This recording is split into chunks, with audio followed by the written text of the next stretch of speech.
MLA notice കൊടുത്താൽ police സ്റ്റേഷനിൽ ഹാജരാകും. അതിൽ 10-100ലധികം പോലീസുമായിട്ട് രാത്രി ചെന്ന് MLAയുടെ വീട് വളഞ്ഞ് അറസ്റ്റ് ചെയ്യേണ്ട ഒരു സാഹചര്യവും അവിടെ നിലവിലില്ല. അപ്പോൾ അത് മുഖ്യമന്ത്രിയെയും മുഖ്യമന്ത്രിയുടെ ഓഫീസിലെ ഉപജാപക സംഘത്തിനെയും വിമർശിച്ചാൽ എന്തും ചെയ്യും എന്നുള്ളൊരു മെസ്സേജാണ്. ആ നടപടിയിൽ ഞങ്ങൾ അതിശക്തമായി പ്രതിഷേധിക്കുന്നു. പിന്നെ ഒരു വിഷയമുണ്ട് അവിടെ. കാരണം ഈ വന്യജീവി മനുഷ്യനും തമ്മിലുള്ള സംഘർഷത്തിൽ ആന ചവിട്ടി കൊല്ലുന്നത് തുടർച്ചയായി മാറുകയാണ്. ഗവൺമെൻറ് നിസ്സംഗരായിരിക്കുകയാണ്, ഒരു കാര്യവും ചെയ്യുന്നില്ല.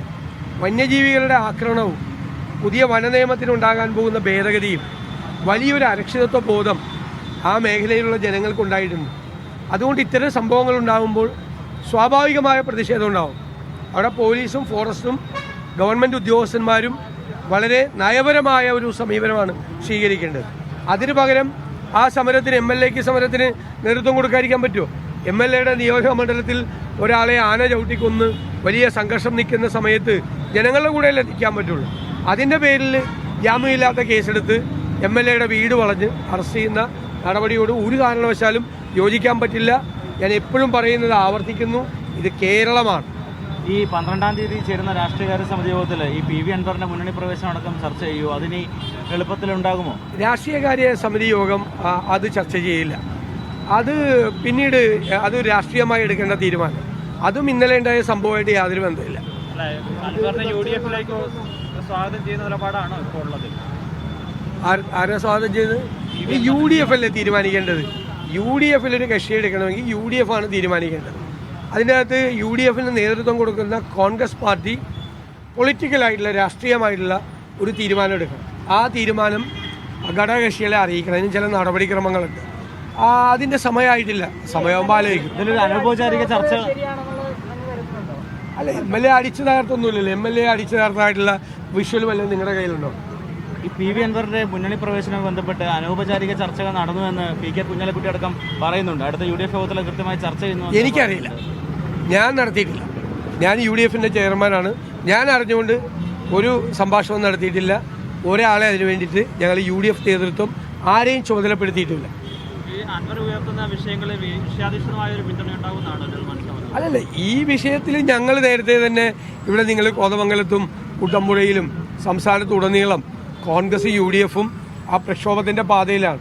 കഴിഞ്ഞ UDF യോഗം മലയോര ജാഥ നടത്താൻ വേണ്ടി തീരുമാനിച്ചിട്ടാണ്. വനം വന്യജീവിയും മനുഷ്യനും തമ്മിലുള്ള സംഘർഷം, ആ കാർഷിക മേഖലയിലെ വിഷയങ്ങൾ ഉയർത്തിക്കൊണ്ട് വലിയൊരു സമരത്തിന് UDF രൂപം കൊടുക്കാൻ വേണ്ടി തീരുമാനിച്ചാണ് കഴിഞ്ഞ UDF യോഗം. ആ കോസിന് വേണ്ടി ഞങ്ങൾ തീർച്ചയായിട്ടും പിന്തുണയ്ക്കും.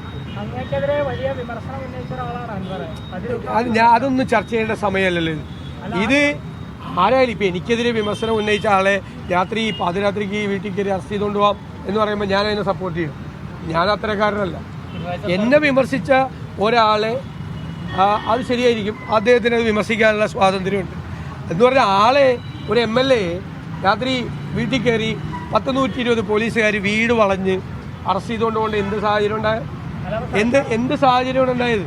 അവിടെ പോലീസ് പറഞ്ഞാൽ മതിയല്ലോ, താങ്കൾക്ക് പേരിൽ കേസെടുത്തിട്ടുണ്ട്, താങ്കൾ ഒരു നോട്ടീസ് കൊടുത്ത് നാളെ പോലീസ് സ്റ്റേഷനിൽ ഹാജരാകണം, അല്ലെങ്കിൽ കോടതി പോയി ജാമ്യം എടുക്കുക, അല്ലെങ്കിൽ കോടതിയിൽ ഹാജരാകുക. എന്തെല്ലാം വഴികളുണ്ട്. ഞാൻ ഇവിടെ ആ നിയമസഭ മുഴുവൻ തല്ലി തകർത്ത മന്ത്രി ഇപ്പോഴും അതിൻ്റെ അകത്തിരിക്കുകയാണല്ലോ, MLAമാർ ഇപ്പോഴും അതിൻ്റെ അകത്തിരിക്കുകയാണല്ലോ. അവരെ ആരെ അറസ്റ്റ് ചെയ്തില്ലല്ലോ. സർക്കാരിൻ്റെ കാശും മുടക്കി നിയമസഭ ഈ ലോകം മുഴുവൻ കണ്ടാണല്ലോ നിയമസഭ തല്ലി തകർക്കുന്നത്. ഈ അൻവർ തല്ലി തകർക്കാനൊന്നും പോയില്ലല്ലോ.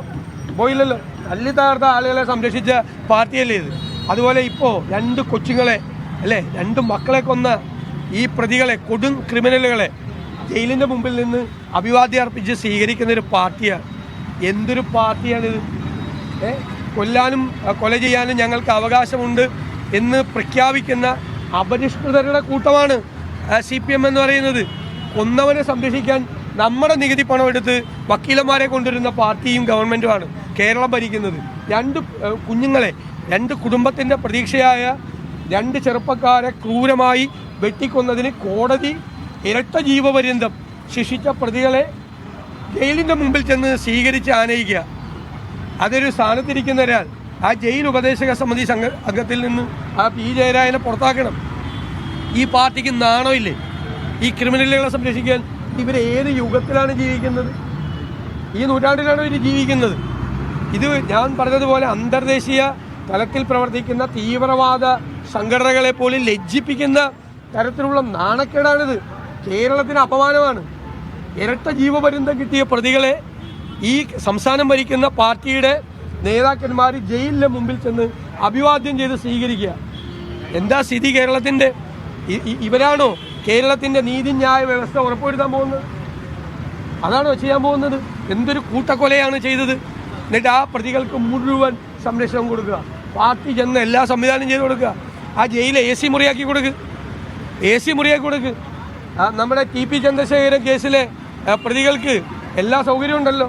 ലേറ്റസ്റ്റ് ഫോണും അവരിഷ്ടപ്പെടുന്ന ഭക്ഷണവും മദ്യവും സിഗരറ്റും എല്ലാം കൊടുക്കുന്നുണ്ടല്ലോ. അപ്പോൾ VIP ട്രീറ്റ്മെൻറ്റാണ് ഈ കൊലക്കേസിലെ പ്രതികൾക്ക് കൊടുക്കുന്നത്. ഇതിനൊക്കെ ജനം ചോദിക്കാനുള്ള സമയം വരെയാണ്.